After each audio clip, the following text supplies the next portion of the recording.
Hey everyone, Pierce Braga here with Tide Property Management, and today in our series, I'm going to be discussing the word appreciation. So when it comes to investing, appreciation of a property is simply the increased value of a property over time. So let's say you have a property that you paid $150,000 for, and a few years later, that property is appraised for $200,000.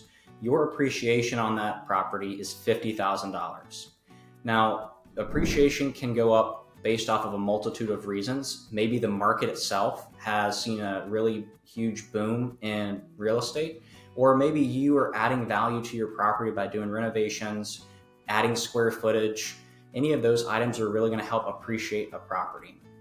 If you have, let's say, a 3-bedroom home that has outdated appliances, maybe outdated floor plans, and you come in and increase all those, maybe increase it to a 4-bedroom, add an extra bath. These are all going to help create appreciation for your property. If you have any questions regarding appreciation and ways to help appreciate a property, please reach out to me. I'd be more than happy to talk with you. I'm Pierce Frago with Tide Property Management, and we look forward to hearing from you.